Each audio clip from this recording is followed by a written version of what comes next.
Hi there, and welcome to this holistic yoga video. We're going to have a look at releasing your calves and your hamstrings using a ball. This is a air-filled ball. This is called a Franklin ball, and it's quite squishy. You can pump it up using a pin pump, I think they're called. Needle pump, that's what they're called. So you can squish it up, you can pump it up to be more firm, you can let air out to be more squishy, so you can make it work for you. If you prefer a harder ball, I'd go with the Yamuna ball. So this you can pump up to be quite firm and it's quite tough. And that has a slightly better experience, but it's a lot more expensive and quite hard to get hold of, especially in Brexit times, I would imagine. So this one is a tennis ball. And you can use that as at a pinch, but I think it would be better if you see quite a difference in size, and it's also not got very much give at all. So your muscles will sort of defend a little bit against the tennis ball.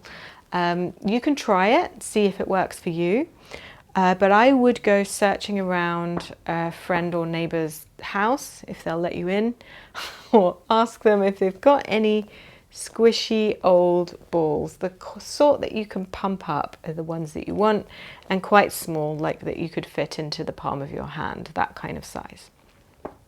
Okay, so we're going to start in a kneeling stance.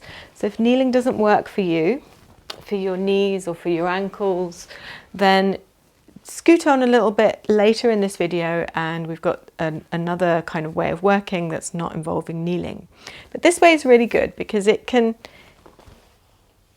kind of squish your calves and your hamstrings at the same time.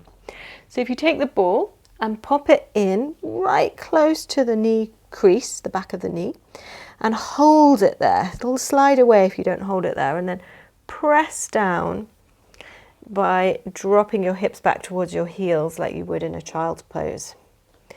And you can move the ball a little bit from side to side if you want. You can hold it in one place, kind of sink into it. You can slide a little bit from side to side. If that works for you, you might hear some squishy rubbery noises coming from the ball. So you're pressing down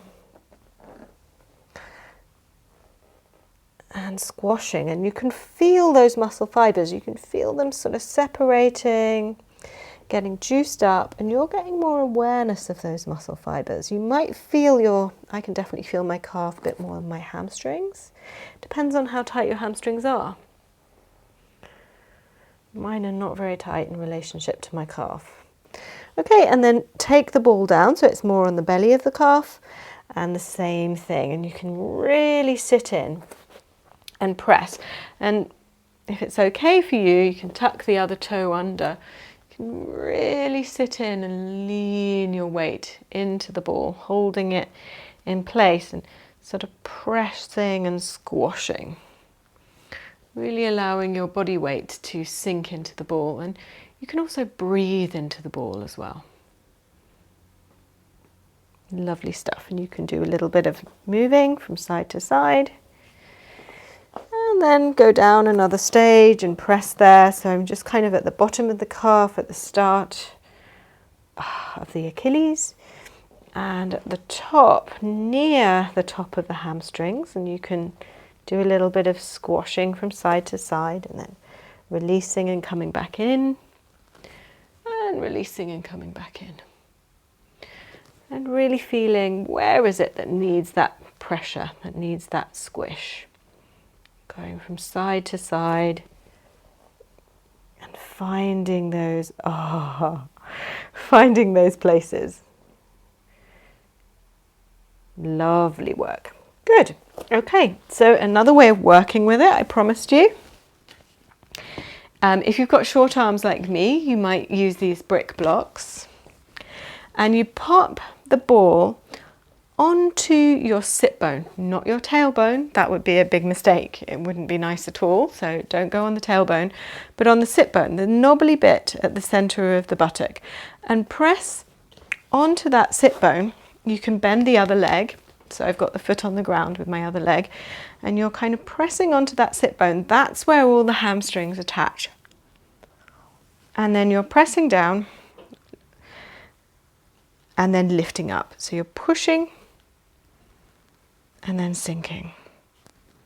Sinking in and then pressing down into your blocks to lift you up a bit, and then sinking, and then pressing into your blocks to lift you up a bit, and then sinking. So you're going to roll just in front of that sit bone, and from there you might feel like you're rolling a little bit from side to side. You can stay with your hands on the blocks to give you some lift. You can, if you don't want to be on the blocks, if it feels a bit too much, you can kind of get pressure down by pushing with your hands onto your thigh. And this is my other glute is on the ground now. And I'm kind of leaning in and turning my foot in and out to find those different places. And then take the ball a little bit further down. So you're still more on the first third here and rolling. You can turn the foot in and out. You can slide the foot in and out. You can hop back up onto the blocks again and roll around and seek out those places. So going a little bit lower now, maybe halfway down the leg. Rolling in, rolling out, pressing down. You can press down on the outside of the hamstrings, the inside. You can roll across. You can go really slowly. Sort of helps to wear something quite clingy. There's certain, the more lycra-y the better really for the ball rolling. Or you could use bare skin, that's also good. And then coming down, pressing, pushing, and feeling that you could really sense those muscle fibers, that you could really feel them separating and moving. And it's almost like you're kind of plucking those strings as you slide side to side. Good, good, good. And then a little bit more. And this is just in front of the hip, the knee crease. I'm not quite there on the knee crease. No need to go there. And you can get more weight down. Have a turn in, have a turn out. Pressing. Good. And then release. Have a bit of a rest. Just check in about how your legs feel in comparison to each other. And then I invite you to rewind the video and go back and do the other leg. It would be very odd just to do one leg. So rewind, do your other leg.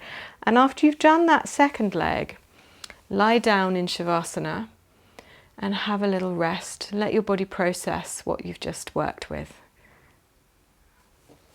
Namaste.